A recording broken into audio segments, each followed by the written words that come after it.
আজকের ব্লগে তোমাদের নিয়ে যাব অস্ট্রেলিয়ার ক্যাপিটাল ক্যানবেরাতে। দেখবো আইকনিক পার্লামেন্ট হাউস, জানবো তার হিস্ট্রি, দেখবো তার আর্কিটেকচার। তার সাথে থাকছে budget friendly stay, hotel tour, local public ট্রান্সপোর্টে সিটি ঘোরার এক্সপিরিয়েন্স।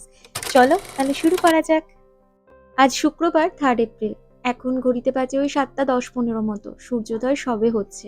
কাল রাতে তাড়াতাড়ি ঘুমিয়ে পড়েছিলাম, টায়ার্ডও ছিলাম, কালকেই এসেছিলাম, তারপর ঘুরেছি। তাই জন্য 11টার মধ্যে ঘুমিয়ে গেছি। 6-7 ঘন্টা টানা ঘুম হয়ে গেছে, একদম রেস্ট হয়ে গেছে। সূর্যোদয় হচ্ছে, আকাশটা কি সুন্দর লাগছে না দেখতে। এখন পাহাড়ের ওপরে ওই মিঠে সোনালি রোদ্দুরটা পড়ছে। ব্রেকফাস্টে আজকে ব্রেড বাটার, আর এখানে তো চায়ের সামগ্রী রয়েছে, চা করে নেব। এই ছোটখাটো খাবারগুলো আমরা জেনারেলি ঘরেই করে নিই, তাতে বেশ অনেকটা কিন্তু টাকা সেভ হয়। আর আমার খুব আনন্দ লাগে, মজা লাগে। বাইরে এসেও বাড়ির খাবার খাচ্ছি মনে হয় যেন। একটা ডিম থাকলে জমে যেত ব্রেকফাস্টটা। ঠিক আছে।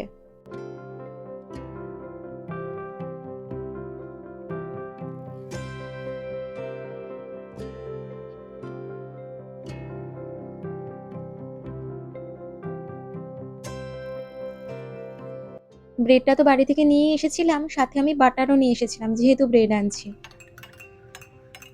দুটোর আলাদা আলাদা কালার, একটা হচ্ছে ইংলিশ অরিজিনাল,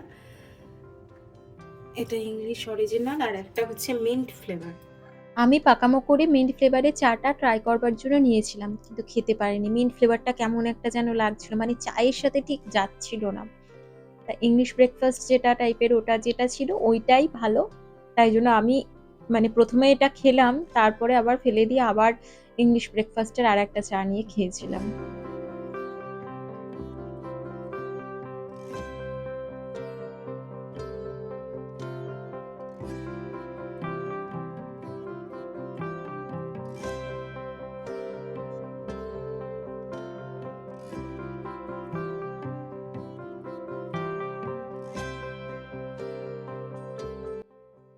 আমরা ব্রেকফাস্টটা করে নিয়ে স্নান করে একেবারে রেডি হয়ে নিয়েছি, কারণ আজকেই আমরা চেক আউট করে যাব। চেক আউটের সময় হলো সকাল 10টা। আমরা একটু আগেই বেরিয়ে পড়বো, 9টা 9:30 নাগাদ। তার আগে রেডি হয়ে নিয়ে আমরা আবার একটু ছাদটাতে এসেছিলাম।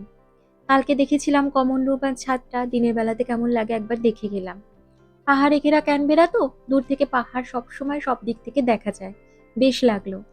এই পুল আর স্পায়ের জায়গাটা কালকে এসেছিলাম, কিন্তু বন্ধ ছিল রাত 10টার পরে, তাই দেখতে পাইনি। পুল ডেপথ 1.1 মিটার। বেশ ভালো পরিষ্কার জল, প্লাস ক্লিন হচ্ছে সব সময়। আর এটাও ব্যাপার দেখলাম যে স্নান করে তারপর পুলের জলে নামার নিয়ম, আর জলে হাত দিয়েও দেখলাম ঈষদুষ্ণ জল। ইস, কালকে এসেই যদি চলে আসতাম, একবার পুলে নামা যেত 8টা 8:30 নাগাদ। এরপর চলে এসেছে জিমে। যারা রেগুলার ওয়ার্কআউট করতে ভালোবাসে, বেশ অনেকদিন এখানে থাকছে, তাদের জন্য একদম ফুললি ইকুইপড। সমস্ত কিছু ব্যবস্থা একদম পারফেক্ট। মর্নিং এভরিওয়ান, কেমন আছো তোমরা সবাই? আশা করি সবাই তোমরা খুব ভালো আছো আর আনন্দে আছো। আমরাও বেশ ভালোই আছি। আমি শান্তনী, আমার নতুন একটা ব্লগে তোমাদের সবাইকে স্বাগত জানাই। চলো আজকের দিনে গল্পটা তাহলে শুরু করি। কালকে রাত্রিবেলাতে আমরা এই পুলটা আর জিমটা দেখতে পাইনি বলে আজকে সকালবেলা উঠে দেখতে এলাম, মানে রেডি হয়ে গেছি। এবার বেরিয়ে যাব চেক আউট করে, তারপর একটু ঘুরে তারপর স্টেশনে যাব সিডনির জন্য। চলো চলো, এখন 9টা মতো বাজে, আমরা এবার বেরিয়ে পড়ি। আজ আমাদের গন্তব্য হলো পার্লামেন্ট হাউস। তার আগে ছোট করে বলে দিই, আমাদের যে ওয়ান নাইট স্টের জন্য আমরা যে নেস্টো অ্যাপার্টমেন্টটা নিয়েছিলাম, এতে $152 পড়েছিল। আর এটা আমরা বুক করেছিলাম booking.com থেকে। আগের ব্লগে আমি রুম ট্যুরটা দিয়েছিলাম। ব্যবস্থা ভীষণ ভালো, লোকেশন খুব ভালো। আমরা যেমন হেঁটেই একদম 1 মিনিটও লাগেনি বাস স্টপেজে পৌঁছে গেছি। আমরা আজকে পাবলিক ট্রান্সপোর্ট এখানকার কেমন সেটাই এক্সপ্লোর করব। আমার মনে হয় কোনো নতুন জায়গায় গেলে সেই জায়গার পাবলিক ট্রান্সপোর্ট ইউজ না করলে জায়গাটা যেন ঠিকমতো চেনা যায় না।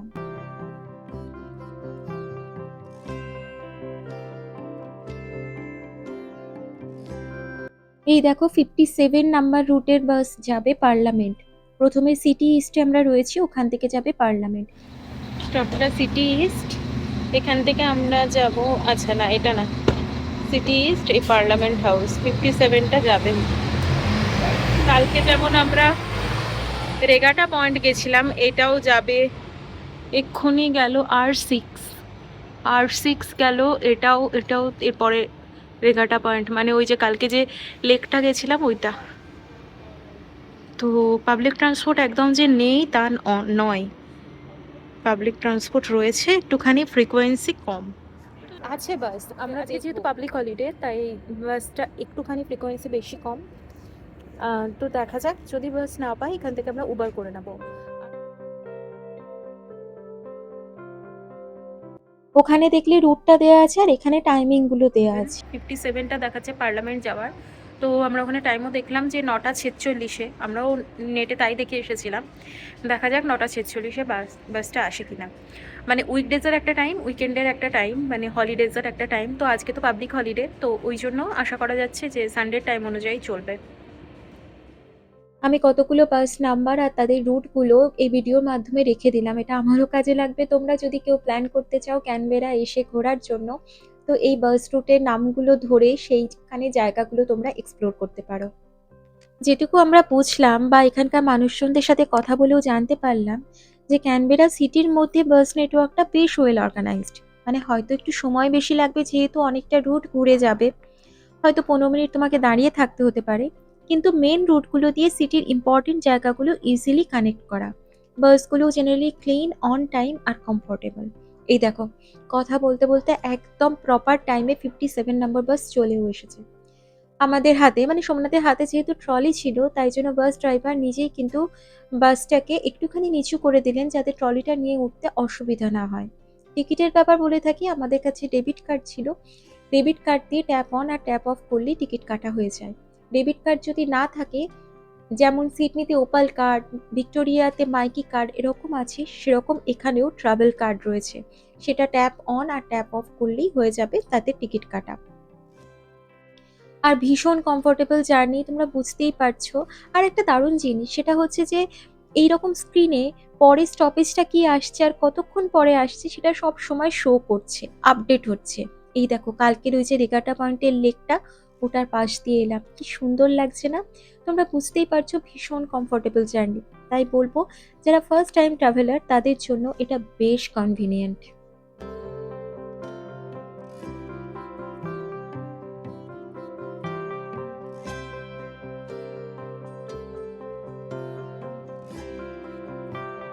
বাসের দুদিকের বড় বড় জানালাগুলো দিয়ে ভীষণ সুন্দরভাবে প্রকৃতি এনজয় করতে করতে আমরা চলেছি পার্লামেন্ট হাউসের দিকে।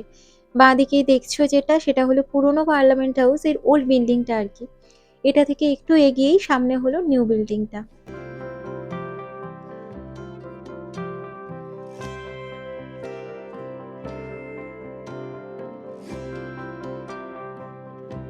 সময় লাগলো 46 থেকে 55, 9 মিনিট। 9 মিনিট। 9 মিনিটে আমরা চলে আসলাম। ভীষণ স্মুথ জার্নি, ভিড় নেই, কিছু নেই, তো পুরো প্রকৃতি এনজয় করতে করতে চলে আসলাম। কালকে আমরা জানতাম না, আমরা উবার করতাম না, পাবলিক ট্রান্সপোর্টেও আরও এক্সপ্লোর করতে পারতাম। মানে ক্যানবেরা সম্পর্কে ধারণা ছিল যে পাবলিক ট্রান্সপোর্ট একদম নেই, কিন্তু না, পাবলিক ট্রান্সপোর্ট আছে। এই যে সামনেই রয়েছে বিল্ডিংটা, আর উপরে রয়েছে অস্ট্রেলিয়ার ফ্ল্যাগ, ওটাই হলো পার্লামেন্ট হাউস। আর চারদিকে না পাহাড়ে ঘেরা পার্লামেন্ট হাউসের চারদিকটা, এত সুন্দর সিনিক বিউটি না, মুগ্ধ হয়ে যাওয়ার মতো।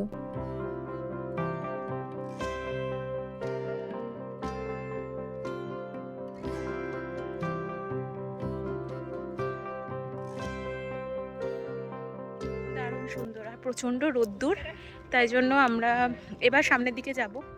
প্রচন্ড রোদ্দুর লাগছে, সোমনাথ তাই জ্যাকেটটা খুলে ফেললো। আমি আর খুললাম না, আবার সেই জ্যাকেটটা আমাকে বইতে হবে না হলে, তাই জন্য গায়েই পরা থাকে। এই যে সোজা অ্যালাইনমেন্টটা তোমরা দেখতে পাচ্ছ, এটাই কিন্তু আমরা সেদিন পাহাড়ের উপর থেকে দেখেছিলাম। বলেছিলাম একদম শেষে রয়েছে পার্লামেন্ট হাউস সোজা অ্যালাইনমেন্টে, সেইটাই এখান থেকেও কিন্তু বোঝা যাচ্ছে। চলো এবার ভেতরে ঢোকা যাক।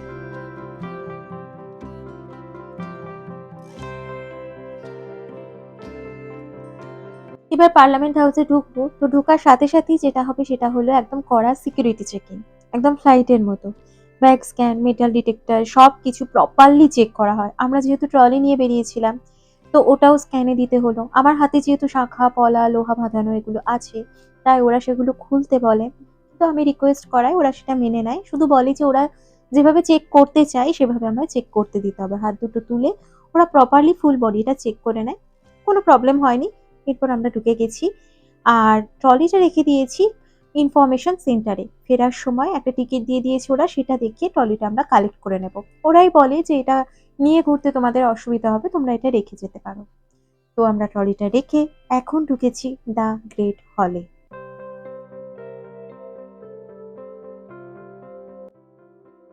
হাত দিয়ে স্পর্শ করে দেখলাম অস্ট্রেলিয়ার পার্লামেন্ট হাউসের দেয়াল। একটা গা ছমছমে অনুভূতি হচ্ছিল আমার। এই গ্রেট হলটা মেনলি অফিসিয়াল ইভেন্ট, সেরিমনি আর স্টেট ফাংশনের জন্য ব্যবহার করা হয়। মানে এখানেই বড় বড় দেশের লিডারদের রিসেপশন থেকে শুরু করে ইম্পর্টেন্ট প্রোগ্রাম এইগুলো হয়ে থাকে। অদ্ভুত লাগছিল। এরপর আমরা উপরে চলে এসেছি ওপরটাও দেখবো বলে।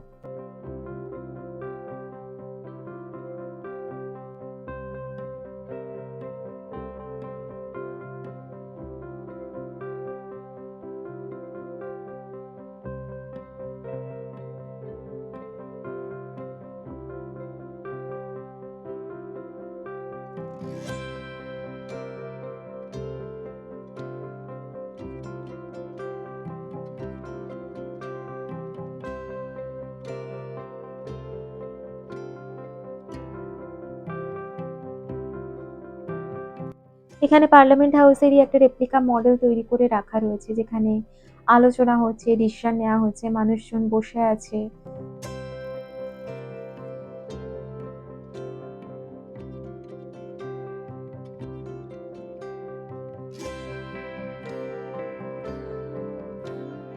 এখান থেকে সোজা পথে তাকালে কিন্তু ওল্ড পার্লামেন্ট হাউসটাই বিল্ডিংটাই চোখে পড়ে, যেটা ঢোকার মুখে দেখেছিলাম বাস থেকে।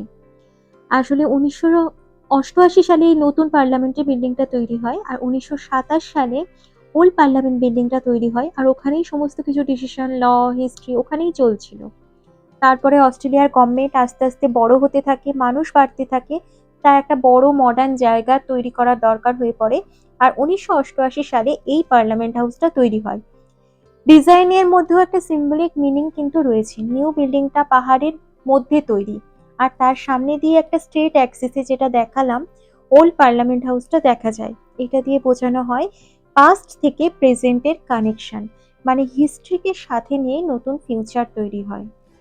আর এই পার্লামেন্ট হাউসটা যখন তৈরি হয় তার একটা ইউনিক কনসেপ্টও রাখা হয়, যেটা এটা পাহাড়ের মধ্যে তৈরি, আর এই পুরো স্ট্রাকচারটা যেন মাটির সাথে এমনভাবে রয়েছে যেন মাটির সাথে মিশে গেছে। ওপর থেকে শুধু ওই ফ্ল্যাগটাই দেখা যাবে। আমাদের পার্লামেন্ট হাউসটা মোটামুটি ভালোভাবে দেখা হয়ে গেছে, এবার আমরা বেরিয়ে পড়বো। তার আগে এখান থেকে ফ্রিজ ম্যাগনেট তো কিনতেই হবে আমাকে। এখান থেকে আমি পার্লামেন্ট হাউসেরই ছবি দেওয়া একটা ফ্রিজ ম্যাগনেট কিনে নিলাম। তো এভাবেই আমাদের পার্লামেন্ট হাউস ঘোরা শেষ হলো, আর পার্লামেন্ট হাউস ঘোরা দিয়েই আমাদের ক্যানবেরা ট্যুরটাও শেষ হলো। খুবই কম সময়ের জন্য এবারে ক্যানবেরা এসেছিলাম। এবার বেরিয়ে পড়ছি নতুন গন্তব্যের দিকে, সিডনি। ক্যানবেরা থেকে সিডনি যাব ট্রেনে চেপে। এই জার্নিটা কেমন হলো, কত খরচ হলো, পুরো এক্সপিরিয়েন্সটা কেমন ছিল, সব কিছু নিয়ে আসছি নেক্সট ব্লগে। তো আজকের মতো এই ভিডিওটা এখানেই শেষ করছি। যদি কিছু ভালো লেগে থাকে, ছেড়ে যাওয়ার আগে অবশ্যই চ্যানেলটা সাবস্ক্রাইব করো, লাইক করো, আর প্লিজ কমেন্ট করে জানিও তোমাদের কেমন লাগছে। দেখা হচ্ছে নতুন একটা ভিডিও নিয়ে, নতুন একটা জার্নি নিয়ে, নতুন একটা গল্প নিয়ে। ততদিন পর্যন্ত সবাই ভালো থেকো, সুস্থ থেকো। আজকে আসছি, টাটা, গুড নাইট।